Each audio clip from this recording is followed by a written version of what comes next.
The small town of Zikron Yaakov is today a favorite for Israeli holidaymakers from nearby Haifa or Tel Aviv. But its quaint atmosphere belies its historical significance, for it's among Palestine's earliest Jewish settlements and one of the seeds from which the modern state of Israel was to be sown. The community was established in 1882 by a group of Eastern European Jews known as the Lovers of Zion. Zion being a biblical name for Jerusalem, a city holy to Christianity, Islam and Judaism. The Jews had been a predominantly diaspora people for 2 millennia, scattered across Europe, the Middle East and beyond. Yet, from the late 19th century on, small numbers began to immigrate to Palestine, a land they believed was promised to them by God. For me, it wasn't in another land. For me, it was my land, not only in the mind, but in the heart and the soul. You have a country, he have a country, she have a country. Why not I?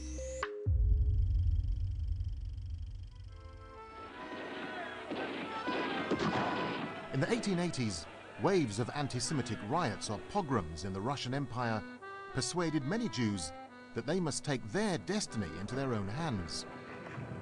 In the years up to the First World War, some 3.5 million Jews emigrated from Russia and Eastern Europe, some fleeing persecution, most simply seeking a better life.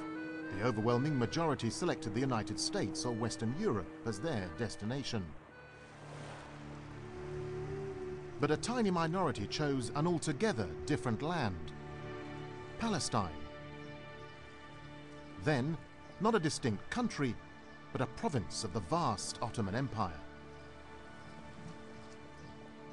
Tamar Eshel's grandparents were among this first group of Jewish newcomers.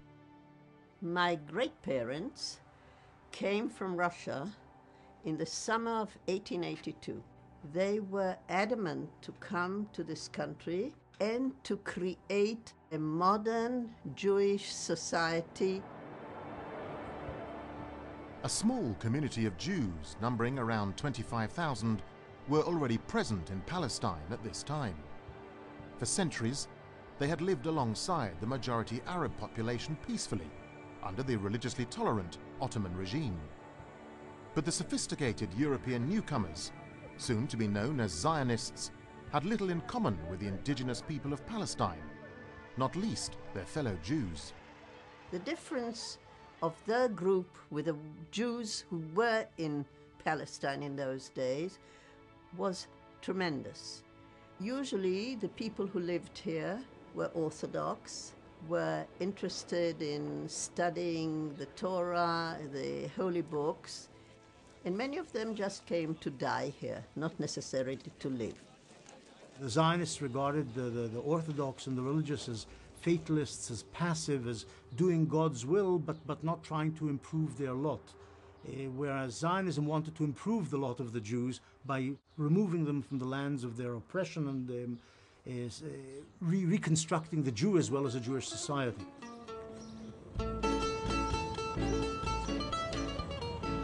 It was agriculture and not biblical study that interested the new settlers.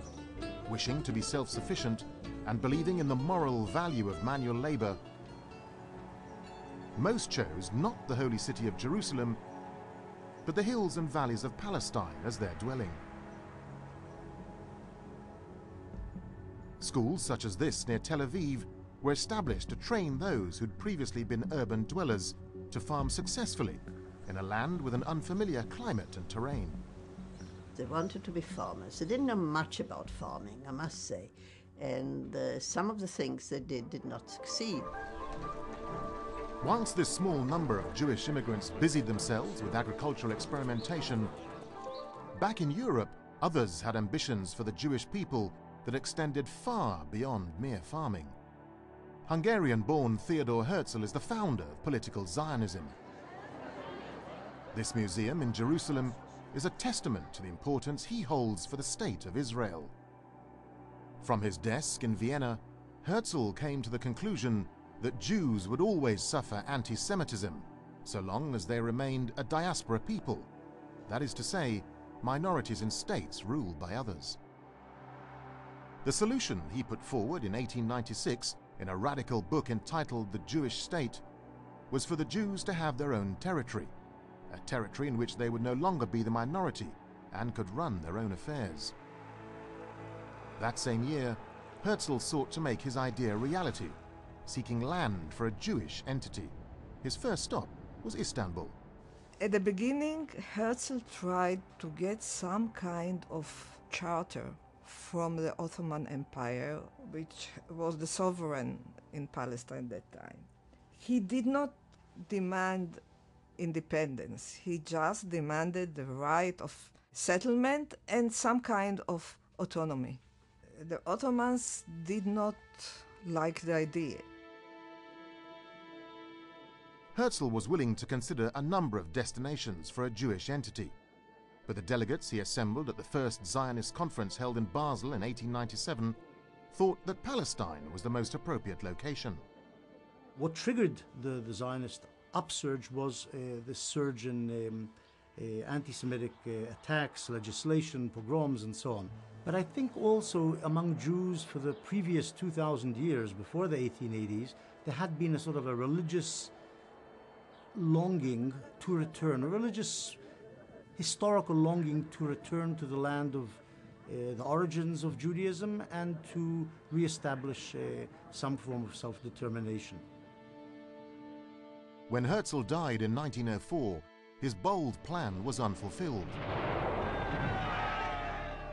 But a decade after Herzl's death, a momentous war was to change the balance of power in the Middle East forever.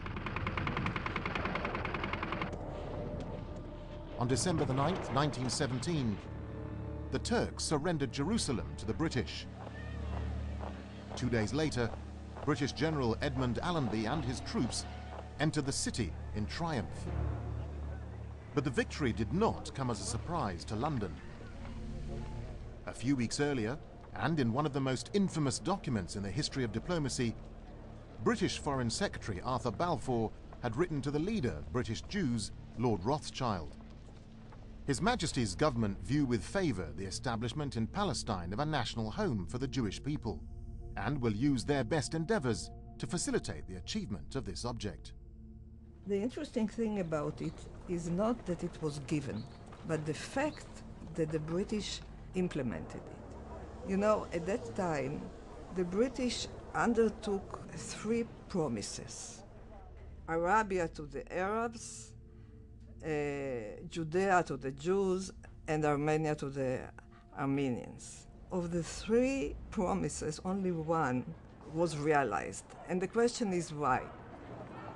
One answer is that many in the British establishment had sympathy for the Zionist vision, because it chimed with their own religious sensibilities.